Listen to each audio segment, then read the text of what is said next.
Hello friends, स्वागत है मेरा आज के इस वीडियो में। तो आज के इस वीडियो में हम क्लास 10th भारतीय भवन बायोलॉजी चैप्टर नंबर 6 जनन यानी रिप्रोडक्शन के सभी प्रश्नों का आंसर करेंगे। तो इसके पिछले वाले वीडियो में हम टोटल 5 चैप्टर का प्रश्नों का आंसर कर लिया है। तो आज की इस वीडियो का सबसे पहला क्वेश्चन है। इससे पहले अगर आप हमारे चैनल पर नए हैं तो मेरे चैनल को सब्सक्राइब करके बेल आइकन कॉल पर सेट कर ले, ताकि मैं जो कुछ भी अगला वीडियो बनाता रहा उसका नोटिफिकेशन आपके पास पहुंचता रहे। और मेरा वीडियो अच्छा लगे तो मेरे वीडियो को लाइक करें और अपने दोस्तों के पास अधिक से अधिक शेयर करें। तो सबसे पहला क्वेश्चन है कि जनन किसे कहते हैं। तो आंसर कि जनन जीवों में होने वाला वह जैव प्रक्रम है जिसमें कोई जीव अपने ही जैसा उर्वर संतान की उत्पत्ति करता है, जिससे उसका जैव जातियाँ कायम रहती है, उसे हम लोग जनन कहते हैं। जनन की मुख्य विधियाँ कौन कौन सी है, अगला क्वेश्चन है। तो जनन की दो मुख्य विधियाँ हैं, पहला है अलैंगिक जनन और दूसरा है लैंगिक जनन। फिर अगला क्वेश्चन है 3 नंबर कि अलैंगिक जनन की कौन कौन सी विधियाँ हैं। तो आंसर है कि अलैंगिक जनन में मेल और फीमेल नहीं भाग लेता है। अलैंगिक जनन में मेल और फीमेल भाग नहीं लेता है, केवल एक व्यक्ति से ही जनन हो जाता है। इसकी प्रमुख विधियाँ निम्नलिखित है।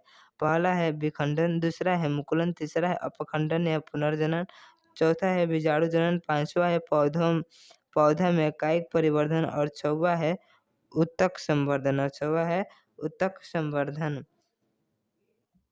फिर अगला क्वेश्चन है 4 नंबर के लैंगिक जनन किसे कहते हैं। तो आंसर की जनन की वह विधि जिसमें दो भिन्न लिंग यानी नर और मादा भाग लेते हैं, उसे हम लोग लैंगिक जनन कहते हैं। इसमें नर से स्पर्म यानी शुक्राणु और मादा से ओवम यानी अंडाणु मिलता है, जिससे युग्मक का निर्माण होता है। इसके निषेचन के बाद जाइगोट बनता है, जिससे संतति का निर्माण होता है। फिर अगला क्वेश्चन है 5 नंबर के पुष्प के नर भाग को क्या कहते हैं। तो आंसर है कि पुष्प के नर भाग को हम लोग पुमंग कहते हैं। फिर अगला क्वेश्चन 6 नंबर के पुष्प के मादा भाग को क्या कहते हैं। तो आंसर है जायांग कहते हैं। अगला क्वेश्चन है परागण किसे कहते हैं। 7 नंबर क्वेश्चन है परागण किसे कहते हैं। तो परागकण जब पुष्प के स्टिग्मा यानी वर्तिकाग्र पर पहुंच जाता है तो इस क्रिया को हम लोग परागण कहते हैं। फिर है कि परागण के कितने प्रकार होते हैं। तो आंसर है कि परागण के 2 प्रकार हैं। पहला है स्वपरागण और दूसरा है पर परागण। फिर अगला क्वेश्चन है 9 नंबर की स्वपरागण किसे कहते हैं। तो आंसर कि जब एक ही पुष्प के परागकण उसी पुष्प के वर्तिकाग्र पर पहुंचते हैं तो उसे स्वपरागण कहते हैं। 10 नंबर क्वेश्चन है कि पर परागण किसे कहते हैं। तो जब एक पुष्प का परागकण दूसरे पौधे पर स्थित पुष्प के वर्तिकाग्र पर पहुंचता है तो उसे हम लोग पर परागण कहते हैं। फिर अगला क्वेश्चन है कि 2 पादपों के नाम लिखे जिनमें कायिक प्रवर्धन होता है। तो आंसर है कि गुलाब, सहजन, ईख और ब्रायोफिलम। गुलाब, सहजन, ईख और ब्रायोफिलम। फिर अगला क्वेश्चन है 5 नंबर के किसी एक पौधे का नाम लिखिए जिसमें पत्तियां द्वारा कायिक प्रवर्धन होता है। तो आंसर है कि ब्रायोफिलम में पत्तियों द्वारा कायिक प्रवर्धन होता है। फिर क्वेश्चन है कि कायिक प्रवर्धन में वांछित गुणों का परिरक्षण क्यों होता है। तो आंसर है कि कायिक प्रवर्धन में जनक के उत्तक का प्रयोग किया जाता है, जिससे सभी गुणसूत्र संतति में आ जाते हैं, इसलिए कायिक प्रवर्धन में वांछित गुणों का परिरक्षण होता है। फिर अगला क्वेश्चन कि डीएनए प्रतिकृति में जनन में क्या महत्व है। डीएनए प्रतिकृति का जनन में क्या महत्व है। तो आंसर है कि डीएनए प्रतिकृति का जनन में महत्वपूर्ण स्थान है, क्योंकि इससे विभिन्नता उत्पन्न होती है। 8 नंबर क्वेश्चन है जीवों में होने वाली विभिन्नता का क्या लाभ है। तो आंसर है कि जीवों में होने वाली विभिन्नता से नई जातियों का विकास होता है। फिर 9 नंबर क्वेश्चन है कि पुंकेसर के भागों का नाम लिखिए। तो आंसर है पुंकेसर के भागों का नाम एंथर, फिलामेंट और कनेक्टिंग। फिर 10 नंबर क्वेश्चन है कि अंडाशय के अंदर क्या पाए जाते हैं। तो आंसर है कि अंडाणु। 11 नंबर क्वेश्चन है कि कीटों की भूमिका किस प्रकार के परागकण में होती है। तो पर परागण। 12 नंबर है कि अगर नर या मादा अंगों में किसी एक का अभाव हो तो ऐसे जीव क्या कहलाते हैं। एक लिंगी जीव कहलाते हैं। फिर एक क्वेश्चन है 13 नंबर का, ऐसे 2 जंतुओं के नाम लिखे जिनमें अलैंगिक प्रजनन होता है। आंसर है अमीबा और हाइड्रा। फिर अगला क्वेश्चन है 14 नंबर कि पुरुष में वृषण त्वचा की बनी जैसी थैली जैसी रचना में स्थित होते हैं वह क्या कहलाते हैं? पुरुष में वृषण त्वचा की बने जिस थैली में रचना में स्थित होते हैं वह क्या कहलाती है? तो आंसर है कि वृषण कोश कहलाती है। 15 नंबर क्वेश्चन है कि अंडाणुओं का अंडाशय से बाहर निकलने की क्रिया क्या कहलाती है? तो अंडोत्सर्ग कहलाती है। 16 नंबर क्वेश्चन है कि मनुष्य अंडाणुओं का शुक्राणुओं द्वारा निषेचन स्त्री के किस जननांग में होता है? तो आंसर है फैलोपियन नालिका में होता है।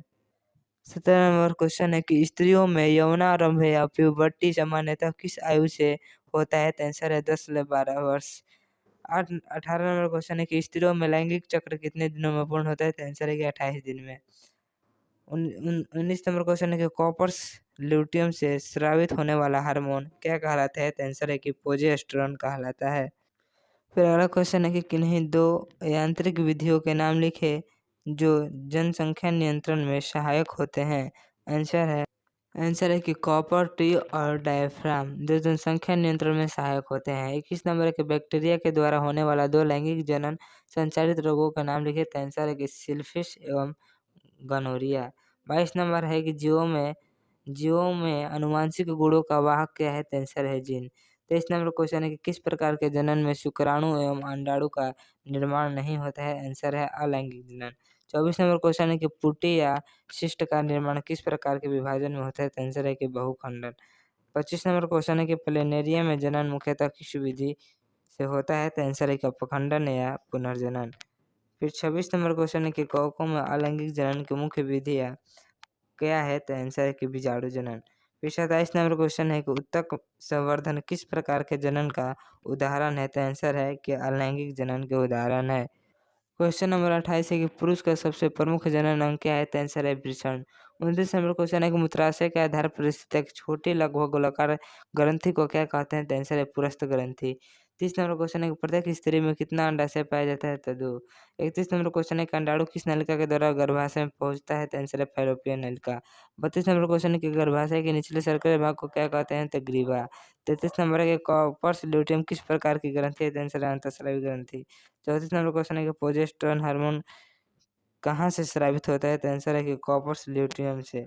35 नंबर क्वेश्चन है कि स्त्रियों के मूत्रजनन नलिकाओं में एक प्रकार के प्रोटोजोआ से होने वाला संक्रमण को क्या कहते हैं? तो आंसर है कि ट्राइकोमोनियसिस। अब है लॉन्ग क्वेश्चन आंसर का पहला प्रश्न कि अलैंगिक जनन की मुख्य विशेषताएं क्या है? तो आंसर है कि अलैंगिक जनन की मुख्य विशेषताएं निम्नलिखित है। पहला, इसमें जीवों सिर्फ एक व्यष्टि भाग लेता है। दूसरा, इसमें अंडाणु या शुक्राणु भाग नहीं लेता है। तीसरा, किसी से उत्पन्न संतति आनुवांशिक गुणों में ठीक अपने माता पिता के समान होती है। फिर चौथा है कि इस प्रकार के जनन से ज्यादा संख्या में एवं जल्दी से संतति की उत्पत्ति होती है। फिर अगला क्वेश्चन है 2 नंबर के द्विखंडन एवं बहुखंडन में क्या विभेद है, यानी क्या अंतर है? तो आंसर है कि द्विखंडन एवं बहुखंडन में निम्नलिखित विभेद है। पहला अंतर है कि इसमें यानी द्विखंडन में एक जनक से दो संतति का निर्माण होता है, जबकि बहुखंडन में एक जनक से अनेक संतति का निर्माण होता है। द्विखंडन जो है होता है यह अनुकूल परिस्थिति में होता है और बहुखंडन प्रतिकूल परिस्थिति में होता है। फिर अगला पॉइंट है कि द्विखंडन में पुटी का निर्माण नहीं होता है, जबकि बहुखंडन में पुटी का निर्माण होता है। फिर चौथा पॉइंट है कि द्विखंडन में कोशिका एवं केंद्रक साथ साथ विभाजित होता है, जबकि बहुखंडन में केंद्रक विभाजन पहले होता है। अब अगला क्वेश्चन है 3 नंबर के कायिक परिवर्तन को परिभाषित करें। तो आंसर है कि जनन की वह क्रिया जिसमें पादप शरीर का कोई कायिक या आवर्धी भाग जैसे जड़, तना, पत्ती आदि उससे विलग और परिवर्धित होकर नए पौधे का निर्माण करता है, उसे हम लोग कायिक परिवर्धन कहते हैं। जैसे आलू, गुलाब, अंगूर आदि में कायिक परिवर्धन होता है। फिर अगला क्वेश्चन है 4 नंबर के पुनर्जनन में क्या होता है? तो आंसर है कि पुनर्जनन में जीवों का शरीर किसी कारणवश दो या दो से अधिक टुकड़ों में खंडित होने से प्रत्येक खंड नए जीव में परिवर्तित हो जाता है और इसे ही पुनर्जनन कहते हैं। फिर 5 नंबर है कि बीजाणु जनन से जीवों का क्या लाभ है? तो आंसर है कि बीजाणु जनन से जीवों को निम्नलिखित लाभ है। पहला है कि इससे निम्न श्रेणी के जीव जैसे कवक, जीवाणु आदि में तेजी से अलैंगिक जनन हो जाता है। फिर दूसरा है कि इसमें बीजाणुधानी बनता है जो बीजाणु को सुरक्षित रखता है। तीसरा पॉइंट है कि अनुकूल परिस्थिति आने पर बीजाणुधानी फटता है और बीजाणु बाहर निकल जाते हैं। तो चौथा पॉइंट है कि इससे एक ही समय में अधिक संतति की उत्पत्ति हो जाती है। फिर अगला क्वेश्चन है 6 नंबर के, क्या जटिल संरचना वाले जीव पुनर्जनन द्वारा नई संतान उत्पन्न कर सकते हैं? तो आंसर है कि जटिल संरचना वाले जीव पुनर्जनन द्वारा नई संतति उत्पन्न नहीं कर सकते हैं, क्योंकि इनमें अंग तथा अंगतंत्र विकसित होता है जो कटकर अलग होने पर प्रत्येक अंग काम करना बंद कर देता है, जिससे जटिल संरचना वाले जीव मर जाते हैं। फिर अगला क्वेश्चन है 7 नंबर के, लैंगिक जनन की क्या महत्ता है, यानी क्या महत्व है? तो लैंगिक जनन की निम्नलिखित महत्ता है। पहला है कि इसमें स्पर्म और ओवन भाग लेता है, जिसमें गुणसूत्रों की संख्या आधी रह जाती है। जब जाइगोट बनता है तब पुनः गुणसूत्र की संख्या पूर्ण हो जाती है। फिर दूसरा पॉइंट है कि इसमें डीएनए की प्रतिकृति बनती है, जिससे विभिन्नता उत्पन्न होती है। फिर तीसरा पॉइंट है कि इससे उच्च नस्ल का विकास होता है। फिर चौथा पॉइंट है कि नई स्पीसीज एवं जातियां बनती है। अब 8 नंबर क्वेश्चन है कि एक प्रारूपी पुष्प के सहायक अंग एवं आवश्यक अंग में क्या भिन्नता है? तो आंसर है कि एक प्रारूपी पुष्प के सहायक अंग एवं आवश्यक अंग में निम्नलिखित भिन्नता है। सबसे पहला पॉइंट है कि सहायक अंग में बाह्य दल एवं दलपुंज आता है, जबकि आवश्यक अंग में पुमंग और जायांग आता है। फिर दूसरा पॉइंट है कि यह कीटों को आकर्षित करने में मदद करता है, जबकि आवश्यक अंग परागण क्रिया में मदद करता है। फिर है कि सहायक अंग परागण के बाद सहायक अंग निष्क्रिय हो जाता है, जबकि आवश्यक अंग परागण के बाद सक्रियता बढ़ जाती है, जबकि आवश्यक अंग में परागण के बाद सक्रियता बढ़ जाती है। फिर अगला पॉइंट है कि सहायक अंग से फल एवं बीज नहीं बनता है, जबकि आवश्यक अंग से फल एवं बीज बनता है। फिर अगला क्वेश्चन है कि स्वपरागण एवं परपरागण में क्या अंतर है? तो आंसर है कि स्वपरागण एवं परपरागण में निम्नलिखित अंतर है। पहला अंतर है कि स्वपरागण में एक पौधा पर स्थित पुष्प का पराग कण इसी पौधा के पुष्प के वर्तिकाग्र पर पहुंचता है, जबकि परपरागण में एक पौधा पर स्थित पुष्प का पराग कण दूसरे पौधा के पुष्प के वर्तिकाग्र पर पहुंचते हैं। फिर दूसरा पॉइंट है कि स्वपरागण द्विलिंगी पौधे में होता है, जबकि परपरागण एक लिंगी पौधे में होता है। फिर तीसरा पॉइंट है कि स्वपरागण में वाहकर्ता या एजेंट की आवश्यकता नहीं होती है, जबकि परपरागण में वाहकर्ता या एजेंट की आवश्यकता होती है। फिर चौथा पॉइंट है कि इसमें यानी स्वपरागण से हाइब्रिड बीज का विकास नहीं होता है, जबकि परपरागण से हाइब्रिड बीज का विकास होता है। बीजपत्र का क्या काम है? तो आंसर है कि बीजपत्र का काम भ्रूण कोश को पोषक पदार्थ उपलब्ध कराना है। जैसे ही बीज को जल, मिट्टी, प्रकाश आदि मिलता है तो बीजपत्र को पोषक तत्व सक्रिय हो जाता है, जिससे शिशु पौधा विकसित हो जाता है। फिर अगला क्वेश्चन है कि पुरस्थ ग्रंथि के कार्य को उल्लेख करें। तो आंसर है कि पुरस्थ ग्रंथि मूत्राशय के आधार पर स्थित एक छोटी और गोलाकार ग्रंथि है, जिससे पुरस्थ द्रव स्रावित होता है। इसका कार्य यह है कि यह शुक्राणु द्रव और शुक्राशय से मिलकर वीर्य बनाता है, जिससे शुक्राणु सुरक्षित रहता है और उत्तेजित रहता है। फिर अगला है 13 नंबर, फैलोपियन नलिका की संरचना का वर्णन करें। तो आंसर है कि फैलोपियन नलिका मादा जनन अंग में पाई जाने वाली एक जोड़ी चौड़ी नलिकाएं हैं, जो अंडाशय के ऊपरी भाग से शुरू होकर नीचे की ओर जाती है। इसकी भीतरी दीवार मांसल और संकुचनशील होता है, जिसमें सिलिया लगी रहती है। यह अंडाणु को नीचे की ओर ले जाने में सहायता करती है। फिर क्वेश्चन नंबर 14 है कि निषेचित न हो सकने वाले एक परिपक्व अंडाणु का क्या होता है? तो आंसर है कि निषेचित न हो सकने वाले एक परिपक्व अंडाणु 36 घंटे में नष्ट हो जाता है। कॉर्पस ल्यूटेम निष्क्रिय होने से प्रोजेस्टेरॉन हार्मोन नहीं निकलता है, जिससे गर्भाशय के दीवार का अंत स्तर अलग हो जाता है। ये सभी शरीर से बाहर निकल दिया जाता है। 15 नंबर क्वेश्चन है कि जनसंख्या नियंत्रण में रासायनिक विधियों का उपयोग किस प्रकार सहायक है?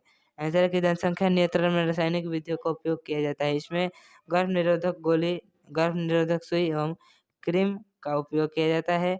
इन सभी के उपयोग से अंडोत्सर्ग नहीं हो पाता है, जिससे जनसंख्या नियंत्रण सुरक्षित एवं प्रभावी तरीके से हो पाता है। फिर अगला क्वेश्चन है कि लैंगिक संचारित को तालिका के माध्यम से दर्शाइए। तो आंसर है कि लैंगिक संचारित रोगों के लिए तालिका निम्नलिखित है। पहला कारक है बैक्टीरिया। बैक्टीरिया से कौन सा रोग होता है? तो सिल्फिश एवं गोनोरिया। फिर दूसरा है वायरस। वायरस से सर्विक्स कैंसर, हर्पिस एवं एड्स रोग होता है। फिर तीसरा है प्रोटोजुआ। प्रोटोजुआ से ट्राइकोमोनियासिस रोग होता है। अब देखिए अगला क्वेश्चन है, सतह नामक पुष्प का नामांकित चित्र बनाना है। तो यहाँ पर पुष्प का नामांकित चित्र बनाया गया है। इसका चित्र आपको कम्युनिटी पोस्ट में भी दे दिया जाएगा। तो चलिए आज के इस वीडियो में हमने जनन के सभी प्रश्नों का आंसर देखा। अगले वाले वीडियो में हम अगले चैप्टर के सभी प्रश्नों का आंसर देखेंगे। अगर हमारे चैनल पर नए हैं तो मेरे चैनल को सब्सक्राइब करके बेल आइकन को ऑल पर सेट करें, ताकि मैं जो कुछ भी वीडियो बनाता हूँ उसका नोटिफिकेशन आपके पास पहुँचता रहे। और मेरा वीडियो अच्छा लगे तो वीडियो को लाइक करें, अपने दोस्तों के पास अधिक से अधिक शेयर करें।